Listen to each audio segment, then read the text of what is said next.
마태복음에 보면은 사람의 그 상태를 네 가지 밭으로 사람의 마음을 비유해서 말씀한 것을 보게 됩니다. 그래서 마태복음 13장에는 씨 뿌리는 비유, 그리고 밭, 사람의 마음에 대해서 말씀하고 있습니다. 여기 네 가지 마음의 밭을 먼저 말하는 것을 보게 됩니다. 길가의 밭입니다. 사람이 많이 밟고 다녔습니다. 굳은 땅입니다. 어떤 씨를 뿌려도 거기는 수용하지 못하고 거천에 있다가 지나가는 새가 먹어버리고 맙니다. 이것은 바로 그들 마음에 어떤 좋은 말, 어떤 복음의 씨를 뿌린다고 해도 마음이 완악해서 받아들이지 않는 사람의 상태를 가리키는 말이 되는 것입니다. 두 번째는 돌밭을 말했습니다. 돌에는 어떤 씨앗이 뚫고 들어가서 그 돌 속에서 뿌리를 내리지는 못합니다. 이 돌은요, 있어도 비껴가거나 혹은 돌은 골라내야 됩니다. 여기에 돌은 무엇을 가리킵니까? 자기의 사상과 자기의 주관, 이것이 굳은 사람을 가리킵니다. 그래서 자기 어떤 사상과 자기 어떤 주관에서 굳은 사람들에게 신앙이 들어가면 이것은 자기 주관적인 혼합주의 신앙으로 바뀌어져 버리게 되고, 이런 혼합주의 신앙 속에는 열매가 없다고 하는 것을 말씀합니다. 이 사람들은 환난과 박해를 견디지 못한다고 말씀하는데, 환난과 박해가 올 때 자기식으로 해석하는 사람을 돌짝밭이라 이렇게 말씀하고 있습니다. 세 번째는 가시밭을 말합니다. 토양이 좋아서 거기는 이미 가시덩굴이 뿌리를 내리고 형성해서 자기 에리아로 만들어 놨습니다. 이런 속에 씨가 뿌려졌습니다만 성장하다 보니까 너무 가시덩굴이 촘촘하게 있기 때문에 곡식이 성장하지 못하고 결국엔 죽어버리고 말게 됩니다. 여기 가시밭을 무엇이라고 성경은 말씀했습니까? 세상 염려, 재물에 대한 유혹, 이것이 우리의 신앙을 방해한다라고 말씀하고 있습니다. 사람들이 세상을 살면서 지나친 세상의 염려가 우리 마음을 빼앗길 때가 있습니다. 그래서 성경은, 바울은 말합니다. 아무것도 염려하지 말고라고 말했습니다. 주님도 말씀했습니다. 너희는 먼저 그의 나라와 그의 의를 구해라. 그러면 너희가 염려하고 있어야 될 모든 것은 나 여호와가 공급해 준다라고 말씀하고 있지 않습니까? 왜 성경을 외면하고 삽니까? 왜 성경 외면하고 믿습니까? 또 여기 보니까 재물의 유혹이라고 그랬습니다. 사람이 세상 살았는데 재물이 필요하지요. 그러나 여러분, 우리 신앙에 방해하는 것 중에 하나가 재물이라고 말합니다.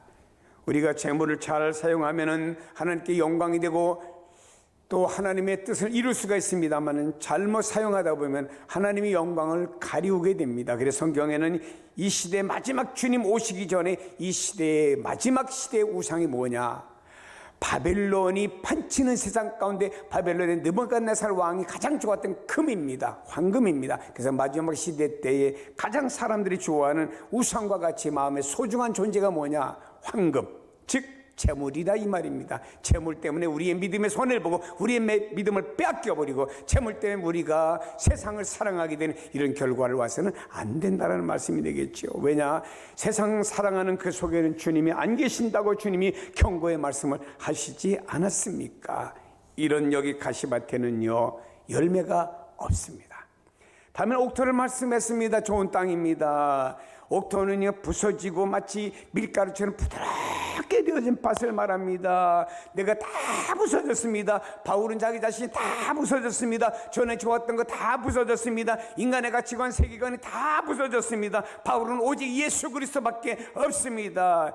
이런 바울이 말입니다. 그 속에서 복음의 씨가 들어가서 열매를 맺게 되었고, 가는 곳마다 바울을 통해서 수많은 사람들이 예수를 믿는 열매의 결과의 역사를 가져오게 되었습니다. 여러분, 우리가 나 자신을 비우고 나 자신을 미우고 뒤에 거 저버리고 말입니다. 우리가 부드러운 밀가루와 같이 부드러운 옥토가 되게 될 때 우리의 심령 속에는 말입니다, 겸손하게 하나님의 말씀을 받아들여서 많은 열매를 맺고 영적인 삶을 향해 나가는 결과가 될 줄로 믿습니다. 성경이 이렇게 말씀합니다. 그러므로 앞절과 다음의 말씀을 연결시키는 고리와 같은 말씀이 그러므로 말입니다. 내가 그들에게 비유로 말한 것을 그들이 보아도 보지 못하며 들어도 듣지 못하며 깨닫지 못함이라 라고 말씀을 13절에 했습니다. 하나님이 심히 육신을 입고 이 땅에 오신 예수님께서 유대교라고 하는 배경 속에 자라나고 성장하고 공부한 사람들, 유대인들, 주님의 제자들도 마찬가지 포함입니다. 우리나라가 과거에는 말입니다, 불교와 유교 문화 속에서 태어났고 성장하지 않았습니까? 이와 같이 예수님이 오셨을 때 당시의 모든 사람들은 유대교 배경 속에서 자라고 성장하고 공부한 사람들이었습니다. 그런 사람들에게 하늘의 비밀을 가지고 오신 주님께서 말씀해 주셔도 저들은 깨닫지를 못했지요. 그래서 예수님께서는 때로는 그들에게 비유로, 예를 들어서 말씀해 주셨음에도 불구하고 그래도 못 깨닫습니다. 주님의 제자들도 못 깨달았어요. 주님을 따랐던 많은 사람들이 주님을 떠나가 버렸습니다. 그때 주님의 제자들이 주님께 질문합니다. 주님, 밭에 가라지의 비유를 우리에게 설명해 주소서. 밭에 가라지의 비유를 우리에게 좀 설명 좀 해주세요. 궁금합니다. 라고 주님께 질문하게 되었습니다. 제자들이 예수님의 비유 중에 어느 하나도 자신의 힘으로 풀거나 해석할 수 없음을 솔직히 인정하고 어떻게든지 예수님의 말씀을 통해서 철저하게 알기를 원하는 태도가 이 말씀이 된 것입니다. 신령한 말씀은요, 신령한 영의 도움으로만 올바르게 이해할 수가 있습니다. 그 결과로 예수님은 제자들에게 충분한 설명을 해 주셨지요. 예수님께서는 겸손하고 열정적으로 진리를 알기 원하는 사람들에게 성령을 통하여 진정한 진리의 본뜻을 가르쳐 주시는 줄로 믿습니다. 37절에 말씀했습니다. 주님 말씀하십니다. 대답하여 이르시되 좋은 씨를 뿌리는 자는 인자요 라고 말씀하고 있습니다. 여기 예수님께서 인자라고 말씀했습니다. 인자란 좋은 씨를 뿌리는 동시에 추수를 명하는 사람이 인자다 이 말입니다. 인자라고 하는 말은 구약 성경에 볼 때 오직 여호와 하나님이 보낸 사자를 인자라고 구약 성경에 말했고요, 신약에 봐서 예수님을 자신에게 적용해서 인자라고 말했고, 인자는 씨를 뿌리기도 하고 나중에 추수까지도 명하는 자가 인자다라고 말씀하는 뜻이 포함되어져 있는 것입니다. 여기서 우리는 좋은 씨를 뿌리는 인자가 있는가 하면은 가라지를 뿌리는 사단이가 있다. 서로 씨를 뿌리는데 좋은 씨는 예수님이 뿌리고 가라지는 사단이 뿌린다. 다르게 말씀하는 것을 볼 수 있습니다. 좋은 씨가 뭔가요? 복음을 가리킵니다. 예수님은 이 사명을 가지고 하나님께 위탁을 받아서 이 땅에 오셔서 죄인들을 위해 죽으셨습니다. 부활하셨습니다. 승천하셨습니다. 예수님은 천국 복음을 전하기 위해서 이 땅에 오신 분이지요. 예수님을 통해서만이 오직 천국의 회복이 되고 천국에 이를 수가 있는 것입니다. 이 땅의 복음은 오직 예수밖에 없습니다. 예수만 복음입니다. 어떤 다른 사람의 복음이 아닙니다. 다른 이름은 없어요. 그래서 예수님의 제자들도 주 예수를 믿으라, 너와 내 집이 구원 얻는다. 다른 이름으로 구원 얻을 만한 이름을 준 적이 없다. 주 예수만 믿으라고 말씀했습니다. 그렇습니다. 여러분, 여기 예수님께서 인자는 바로 복음을 가지고 이 땅에 왔다. 너희들의 마음밭에 이 복음의 씨를 뿌려주려고 인자가 이 땅에 왔다라고 말씀하고 있습니다. 복음만이 바로 잃어버린 에덴 동산을 회복하고 천국을 회복할 수 있는 것은 바로 복음, 좋은 씨밖에는 없다라고 우리에게 말씀해 주는 줄로 믿습니다. 38절에 말씀합니다. 밭은 세상이여 좋은 씨는 천국의 아들들이요 가라지는 악한 자의 아들들이요 라고 말씀합니다. 밭은 세상이라고 말했습니다. 여기선 사람들이 세상이 뭐냐, 이 세상을 가리키고 세상 속에 사는 사람을 가리키는 거냐? 그러나 또 성경신학자들은 이렇게 말합니다. 하나님의 복음이 이스라엘 넘어서 온 세계에 미쳐 이 땅에 교회가 세워질 것을 말씀하는 것이다. 밭은 세상이라고 하는 말은 여기 세상은 교회를 가리킨다. 이렇게 칼빈 목사님도 세상은 교회라고 말했고요, 로마의 기독교를 박해하다가 콘스탄티누스 황제 때 와서 로마가 기독교 국가가 되었는데 바로 이때도 말입니다, 많은 신학자들과 콘스탄티누스도 교회로 세상을 보았습니다. 그러다 보니까 이 교회로 보다 보니까 당시의 모든 유럽은 로마로 통해서 길들이 나다 보니까 그 당시는 항공이 없고 말입니다. 육로로 다니다 보니까 모든 길이 로마를 통해서 나게 되었잖아요.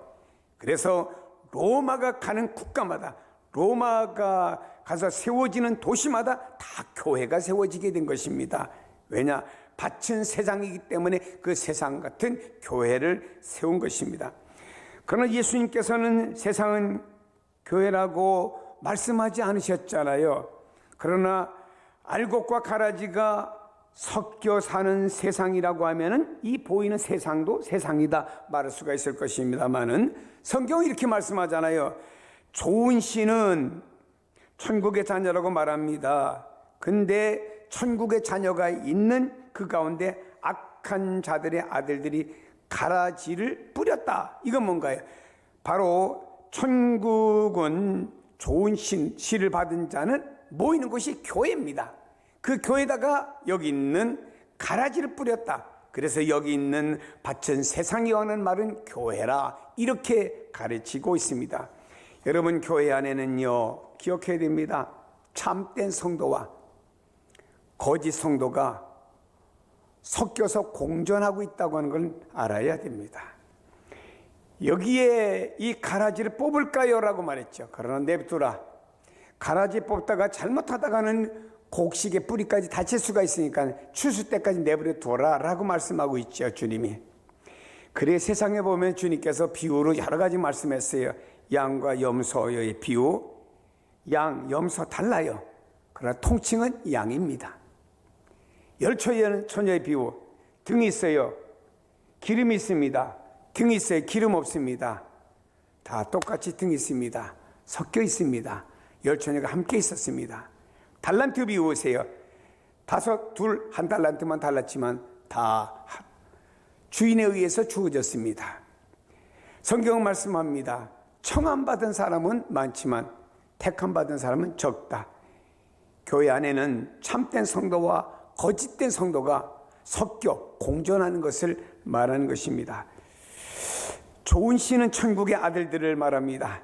씨가 천국 복음이라고 말하면은 복음을 받아들이고 믿는 자가 천국의 아들들이 되는 것이죠.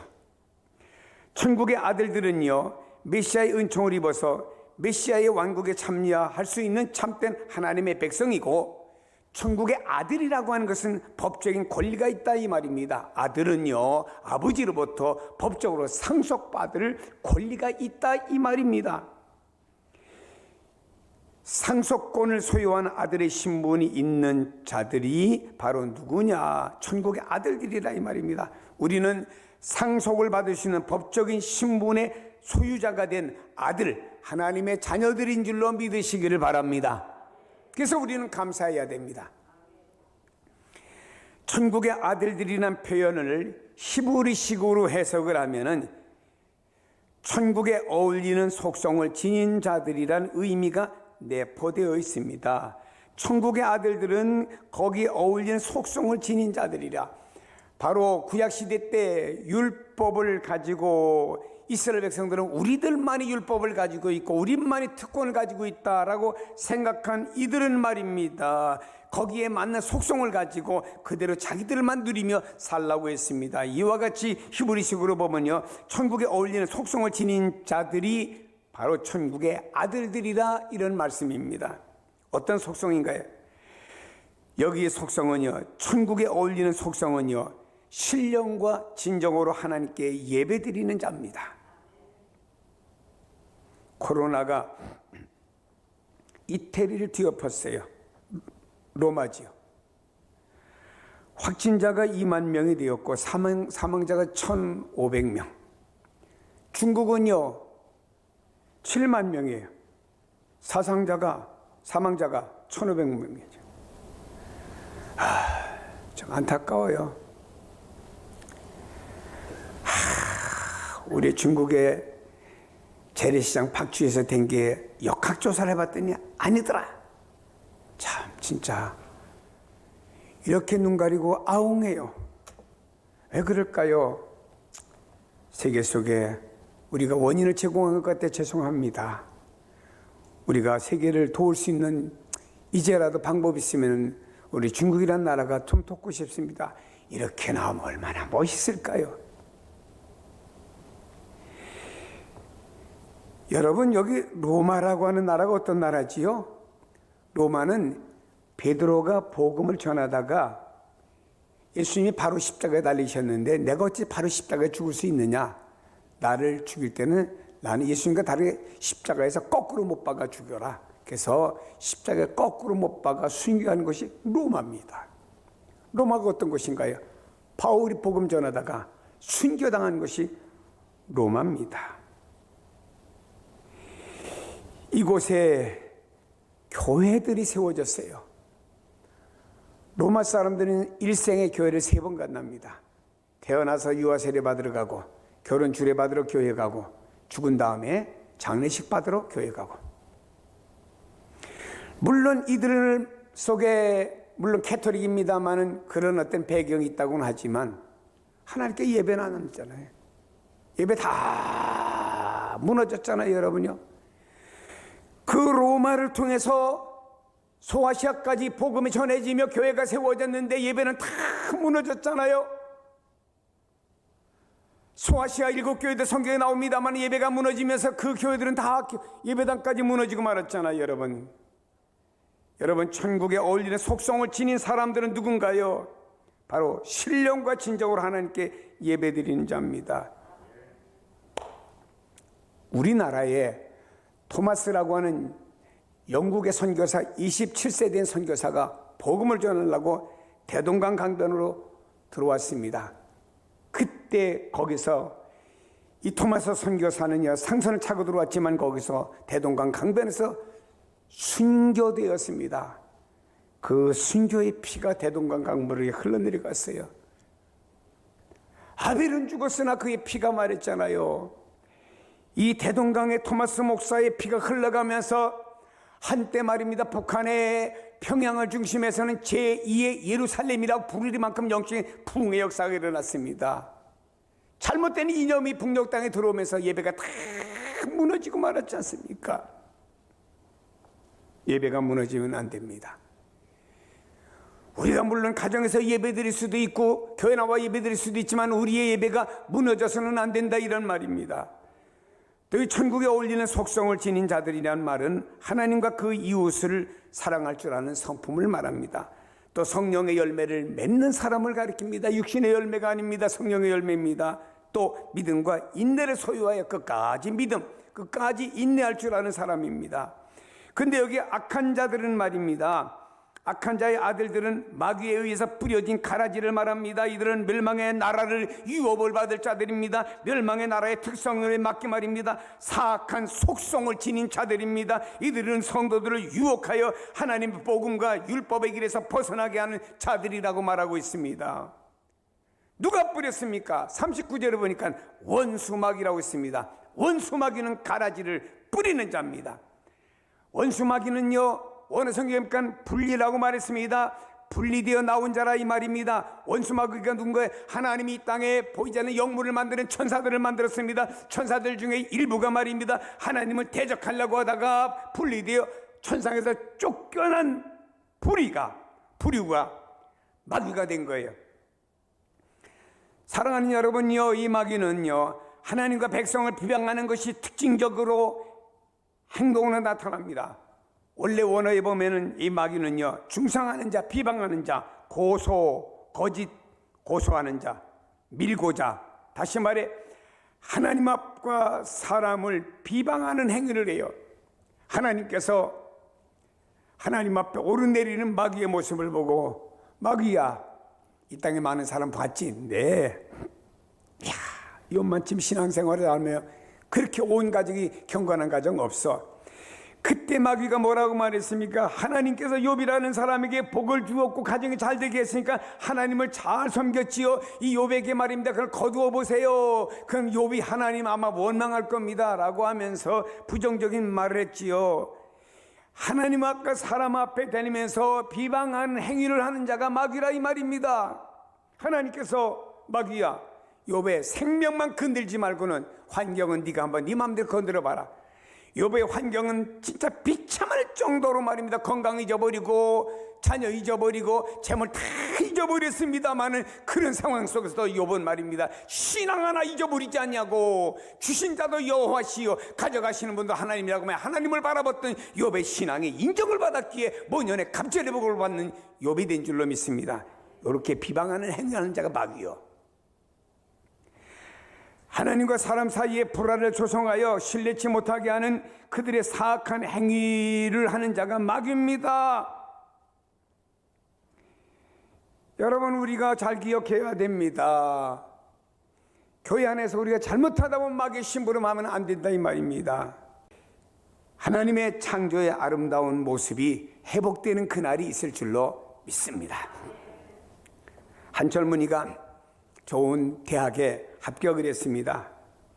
어떻게 해서 입학금은 마련했는데 계속 낼 등록금이 없습니다. 몇 군데다 편지를 보냈습니다. 저는 이만저만해서 대학은 붙었고 등록은 했는데 계속 낼 돈이 없습니다. 좀 저를 도울 수 있는 지인은 없습니까? 할 때 한 편지가 왔어요. 내가 당신을 졸업할 때까지 다 도와주겠다. 그리고 나서 그 대신에 당신을 내가 한번 만나서 대화는 해야 되겠다 해서 한번 만났습니다. 자, 청년, 대학 간 뭐 할 거예요? 공부할 거지요. 공부하면 뭐 할 거야? 졸업할 거지요. 졸업하면 뭐 할 거야? 좋은 직장 들어가야지요.